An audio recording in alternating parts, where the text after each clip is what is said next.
Oi gente, tudo bem? O Tô no Meu Direito já começou e hoje vamos falar sobre um assunto que gera muitas dúvidas: pensão alimentícia. Boa tarde. Bem.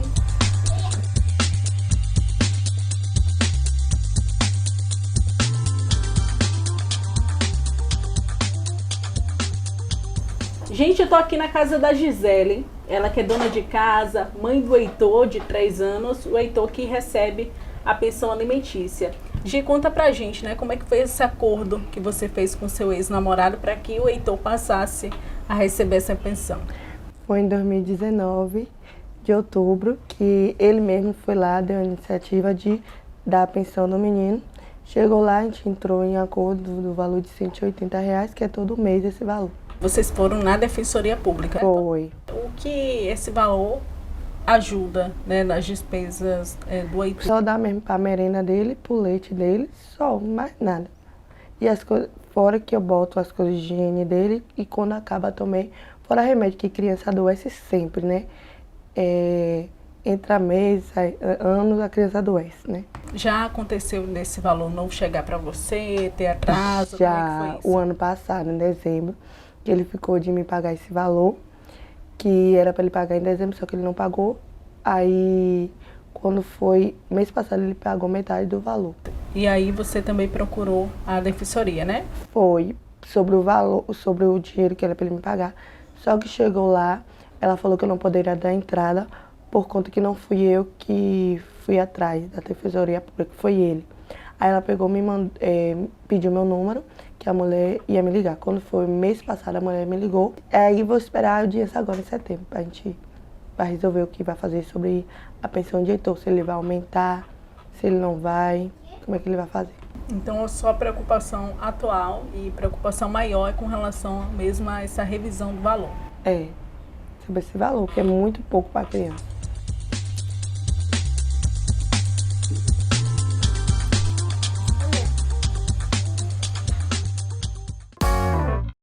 Pessoal, agora eu tô aqui com outra realidade, no caso do William, que é pai, corretor de seguros, né? Tem uma filha aí de 7 anos. O Will, me conta como é que foi, né, essa iniciativa para que a sua filha conseguisse, né, receber essa pensão alimentícia. Foi algo que partiu dela, de você ou dos dois? Bem, Rose, foi bem tranquilo na verdade, né? Quando Luísa nasceu, a gente sentou e conversou, tudo partiu de acordo comum, conversa, diálogo na base do respeito. Então a gente nunca teve atritos, nunca teve que buscar vias extrajudiciais.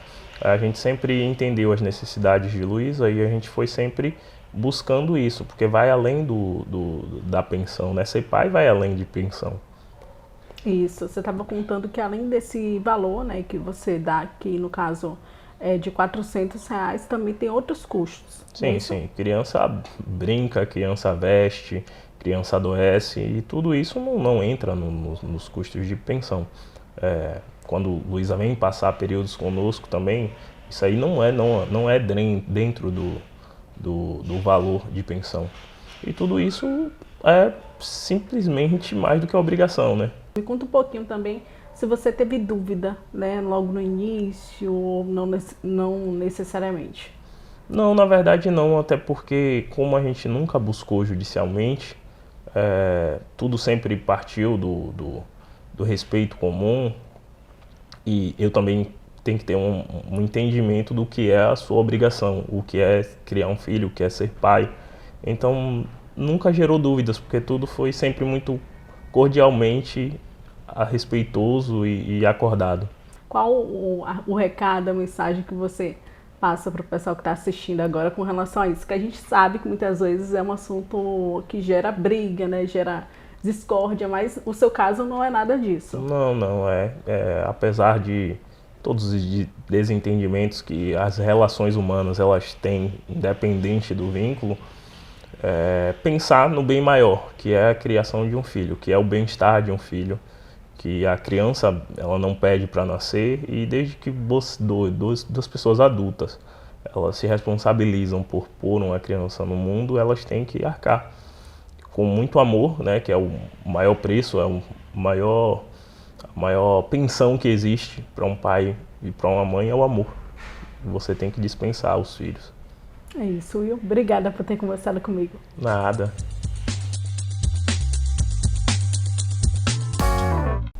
Pessoal, hoje eu estou aqui com a advogada Mônica Matos, que vai tirar as nossas dúvidas, né, com relação à pensão alimentícia.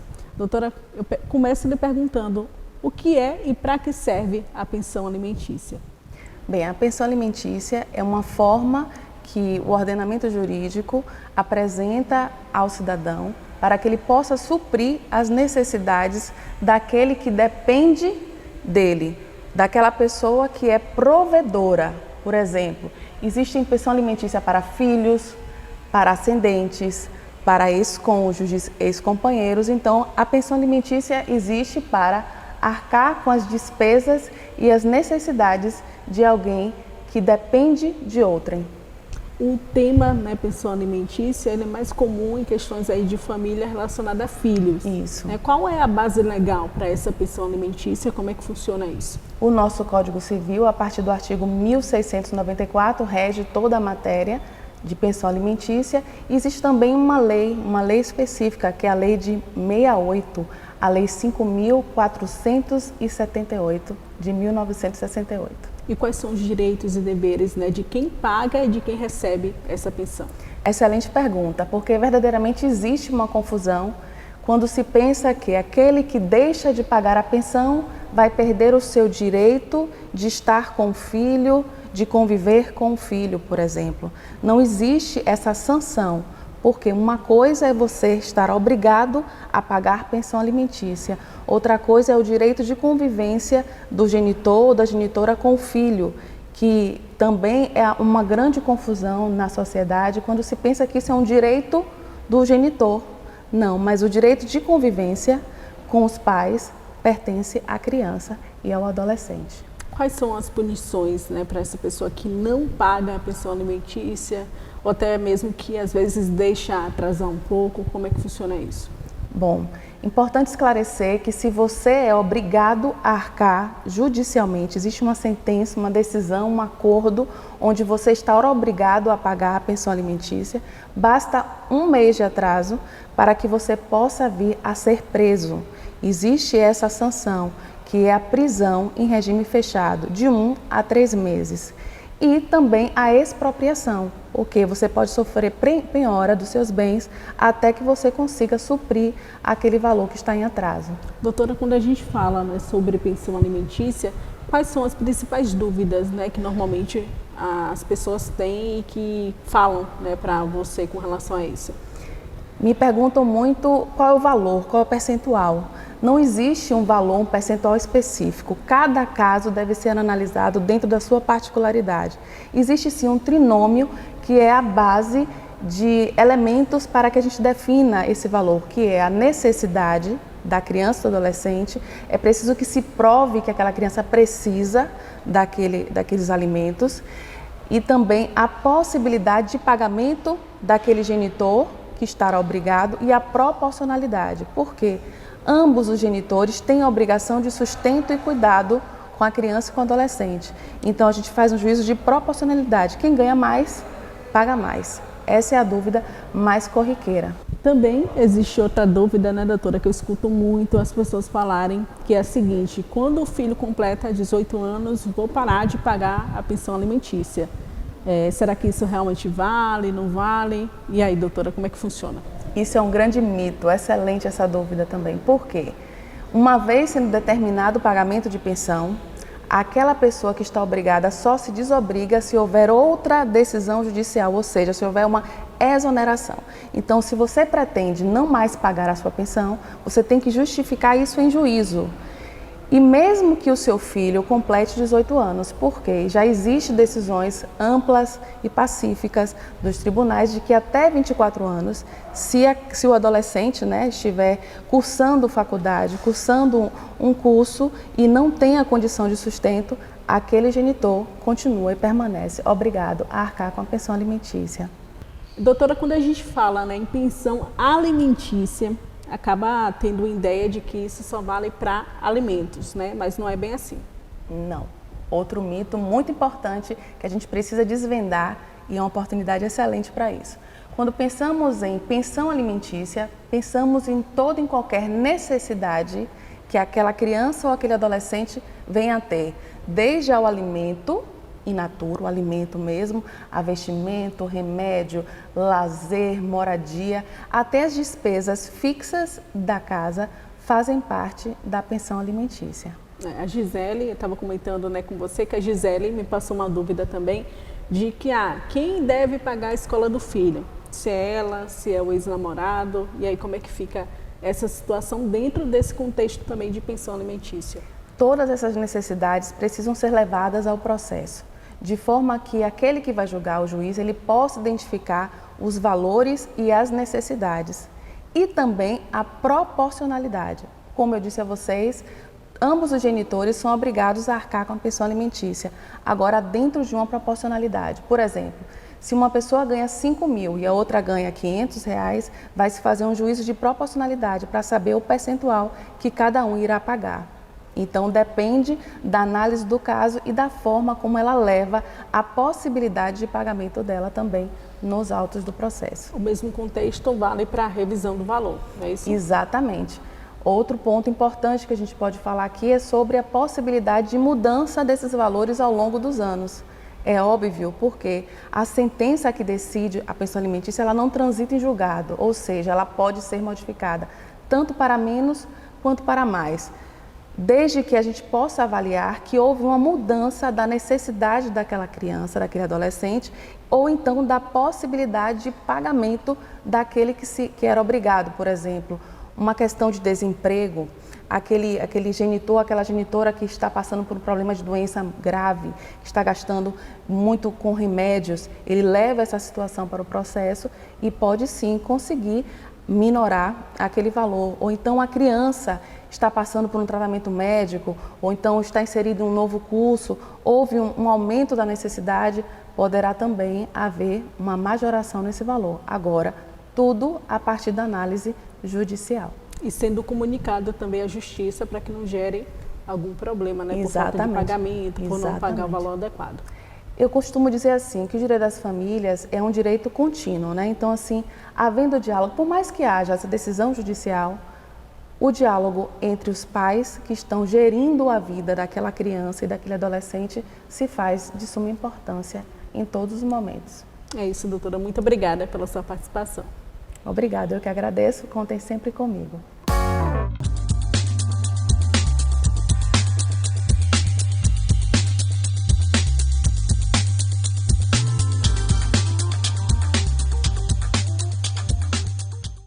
Pessoal, agora eu estou aqui na Defensoria Pública para conversar com o defensor público João Gabriel Soares sobre quais formas, né, que a Defensoria Pública pode estar ajudando quando o assunto é pensão alimentícia. Doutor, já começa lhe perguntando, quem vem aqui até a Defensoria precisa trazer quais documentos? Os documentos necessários são todos aqueles que dizem respeito primeiramente, à necessidade de quem está buscando os alimentos, né, e a possibilidade de quem se busca que preste os alimentos tem de pagar, né, além, obviamente, dos documentos de identificação, comprovante de residência, e-mail, telefone, né, certidão para comprovar o direito aos alimentos, que, por exemplo, o mais comum é do pai em relação ao filho, né, mas pode ser também, é mais raro, mas pode ser também dos avós em relação aos netos, né, que é o que a gente chama de um alimento subsidiário. Precisa que os pais não tenham capacidade nesse caso, mas o mais comum é realmente dos pais em relação aos filhos. Então você tem que comprovar o direito dos alimentos, então comprova a paternidade, né? Existe uma certidão de nascimento que consta lá o nome do pai e que gera essa obrigação.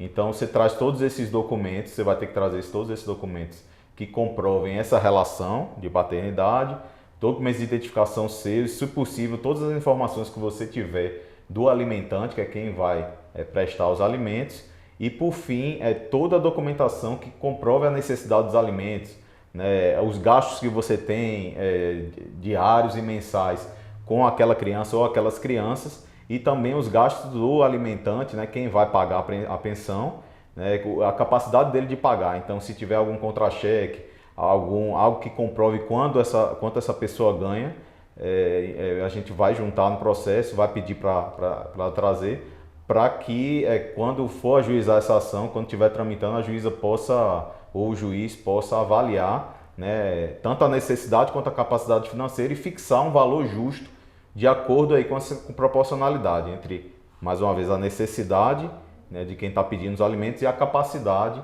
de quem vai prestar os alimentos. Agora, doutor, a defensoria também pode ajudar quem é réu nesse processo, né? Sim, Como sim. é que funciona também essa ajuda para essa pessoa? Primeiramente, a maioria deve conhecer a defensoria pública, mas nunca é demais lembrar que a Constituição, uma das funções é a defesa, a assistência jurídica dos necessitados. Né? Quem é hipossuficiente não pode pagar um advogado, então pode procurar a gente, tanto no polo ativo, ou seja, tanto quem está buscando os alimentos, quanto quem for réu dessa ação. Se alguma outra pessoa entrar com a ação, né, ajuizar uma ação contra você e você também não tiver condições de receber uma citação para responder uma ação, que é a comunicação processual, que chama você para o processo para você responder a uma ação. Então você pode vir aqui, não tem condições, e a gente também faz a defesa. Né? E a documentação é similar, né? Ao passo que a autora da ação vai demonstrar mais a necessidade, né? Você que é réu da ação, você vai procurar demonstrar quanto você é capaz de pagar, né, para que não seja um valor desproporcional em relação ao seu orçamento. Com relação ao processo, né, propriamente dito, como é que ele funciona e também existe um prazo para que essa resposta seja dada? Certo, Rose. O prazo, não existe um prazo padrão, né, depende muito das intempéries, dos processos. Que intempéries são essas? Colaboração também do réu, às vezes ele não se encontra, então o processo demora mais por isso, mas ao mesmo tempo pode acabar num dos primeiros atos do processo, que é a audiência de conciliação. Então antes mesmo de passar para o juiz, né, há uma audiência de conciliação em que pode acabar, muitos acabam dessa maneira. Né, mas independente disso, pelo fato de os alimentos ser uma questão de urgência, o nome já diz, né, alimentos de respeito a mantença diária, a subsistência de quem está pedindo. Então a gente sempre, quando está ajuizando uma ação, nós pedimos uma medida liminar, que é concedida inclusive sem escutar a outra parte. Né? Então o juiz, com base no que foi apresentado na petição inicial, com o documento que eu acabei de falar que vocês têm que trazer, ele vai fixar um valor minimamente razoável para que o alimentante, que é quem vai prestar os alimentos, ele já tenha a obrigação de pagar assim que ele tomar conhecimento dessa decisão. Né? Então, o alimentando, que é quem vai receber os alimentos, ele já fica com o direito, inclusive, de fazer valer essa decisão, né? Já desde o começo do processo. Então, o processo pode durar 2 anos, que é muito tempo até, né? Geralmente 1 ano, 2 anos aí, mas se durar 2 anos, geralmente existe uma liminar que está vigente e que a pessoa é devedora de alimentos. Se ela não pagar, existe um título judicial ali, ainda que provisório, mas que tem força para ser executado. O que é isso? O que é execução, né? É justamente a utilização da parte do judiciário, né? O pedido do judiciário para que ele force, de alguma maneira, constranja o devedor a pagar. Né? E no caso dos alimentos, nós temos 2 ritos. Né? O rito da que a gente chama de prisão, em que a credora pode cobrar os 3 meses anteriores ao ajuizamento da ação, né? E nesse rito, depois de comunicado ao executado, que é o devedor, depois de comunicado, ele tem 3 dias para pagar ou justificar porque que ele não paga. E dependendo do juízo do magistrado ou da magistrada, ela pode decretar a prisão daquele devedor de alimentos. E dependendo do tempo em que houver esse débito alimentar também, antes desses 3 meses pode entrar com a outra execução também, a gente pode ajuizar, que é no rito da penhora, que não vai estar sujeito à prisão, mas pode constranger por meio da constrição dos bens do devedor, objetivando o pagamento, a satisfação desse débito alimentar. É isso, doutor. Muito obrigada, viu, pela sua participação aqui no nosso programa. Eu que agradeço. Agora o Tô no Meu Direito vai para um rápido intervalo, mas na volta a gente fala sobre guarda de filhos, viu? Não sai daí, eu volto já já.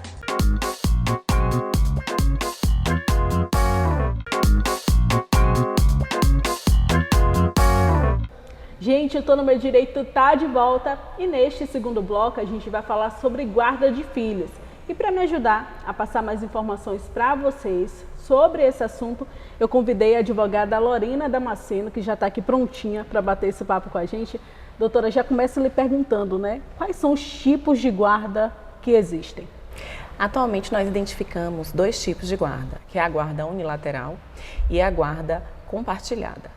A regra hoje no nosso ordenamento é a guarda compartilhada, que é aquela que é exercida, né, por ambos os genitores e que consiste basicamente no exercício compartilhado dos deveres de guarda, sustento e educação. Na guarda unilateral é aquela que é conferida a apenas um dos genitores ou a alguém que o substitua.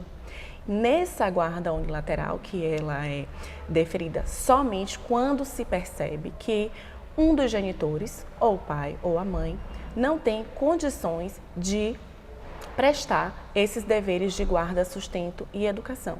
Justamente isso que eu iria lhe perguntar, né? O que os tribunais, melhor dizendo, eles levam em conta aí para decidir essa questão da guarda? Hoje em dia, as relações parentais, elas são regidas pela questão da afetividade. Quando se trata de crianças e adolescentes, nós priorizamos o melhor interesse desses infantes. Então, quando se vai avaliar a concessão de uma guarda unilateral ou compartilhada, observa-se o que será melhor para aquela criança ou adolescente. O fato de o pai não ter condições financeiras por si só não é um empecilho ao deferimento da guarda compartilhada, porque a guarda compartilhada é o exercício conjugado das decisões, diferentemente do que muitos acreditam. Ter a guarda não é o convívio da criança. A gente tem a questão da convivência, que a criança ou o adolescente ele pode conviver, morar com um dos pais exclusivamente e ainda assim a guarda ser compartilhada, porque a guarda ela se refere às decisões e não necessariamente o convívio. O convívio ele vai ser estipulado de forma que favoreça o melhor desenvolvimento da criança e uma coordenação entre os pais.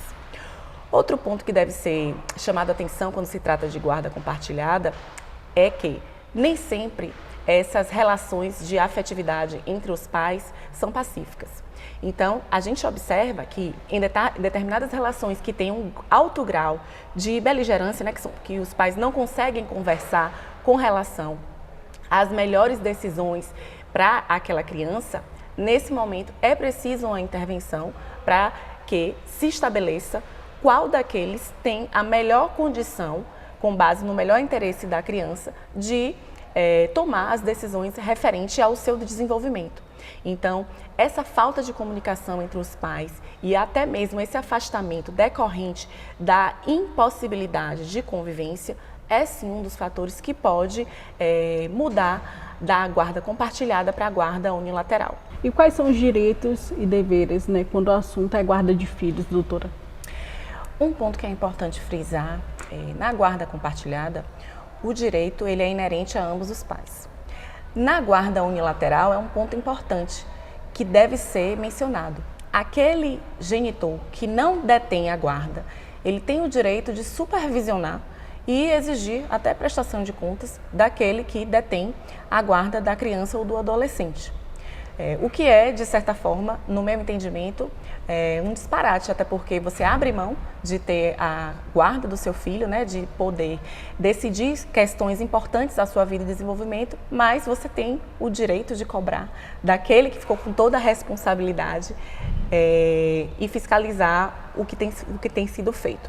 Normalmente não acontece essa fiscalização. Por outro lado, na guarda compartilhada, ambos os pais eles têm o direito, né, de sustentar o filho, de educar, de vigiar e acompanhar todo o seu desenvolvimento e prover o que há de melhor para que se desenvolva um adulto com valores e princípios e que consiga ser inserido na sociedade. Com relação aos deveres, né, o pai ele tem o dever, né, até a maioridade, de sustentar seu filho, ele é responsável pelas suas ações e também pelas suas decisões. Então, é importante deixar claro que na guarda compartilhada, ainda que aquele filho ele não esteja na companhia de um dos genitores, né, tudo que acontece com relação a ele, a responsabilidade ela é dividida. Recentemente, uma decisão judicial chamou atenção. O juiz da Vara Única de Chapuri, no Acre, estabeleceu regras para as visitas de um pai que não convive com o filho. Agora ficou determinado que ele deve visitar a criança em datas especiais, como o Dia dos Pais, Natal, Ano Novo, fins de semana e feriados. Caso não cumpra a ordem, ficará sujeito a uma multa de R$10 mil por cada visita não realizada. Além disso, o juiz alertou que outras punições podem ser aplicadas, especialmente em caso de abandono afetivo, intelectual e moral. Na verdade, a gente tem uma expressão maior que se trata do abandono afetivo e dentro do próprio abandono afetivo a gente pode identificar a questão da presença material, da questão da presença psicológica, a questão de outros tipos de relações, né, que podem gerar desse abandono. No abandono afetivo, a gente tem a ausência, né, dessa ligação afetiva entre os genitores. Não existe uma relação de afeto, de amor, de carinho, de cuidado. É basicamente a relação biológica apenas. É filho, mas não tem mais nenhum outro tipo de ligação. No abandono material, a gente verifica que não há uma prestação de um auxílio para a manutenção daquele ser. Não há o pagamento de alimentos, não há uma preocupação com pagamento de escola e todas as necessidades básicas de que uma criança e um adolescente precisa, seja de alimentação, vestuário, medicamentos e etc. Então a gente tem um abandono material a partir do momento que você deixa de prestar esse aporte financeiro para o pagamento dessas questões. Com relação ao abandono psicológico, o que a gente observa no abandono psicológico? O abandono psicológico, na minha opinião, é um dos piores, porque você perde totalmente o referencial, né, de valores, você perde o referencial de posição. Você é como se você não tivesse uma referência maior, que é o seu pai, a sua mãe, você não tem um porto seguro, você está sozinho e a partir dali você começa a desenvolver traumas que podem refletir futuramente nas suas relações e resultar num adulto comprometido, um adulto que não consegue se relacionar e se desenvolver e muito menos está inserido no ambiente social porque foi profundamente marcado durante o seu desenvolvimento por essa ausência de afeto, por essa ausência de apoio. Doutora, muito obrigada pelas suas informações, prazer ter lhe recebido aqui. Eu que agradeço, estou à disposição. Obrigada. Muita informação bacana no programa de hoje, né, pessoal? Olha, o Tô no Meu Direito tá ficando por aqui, mas você sabe que na próxima semana a gente tem um encontro marcado. Tchau, tchau, beijo!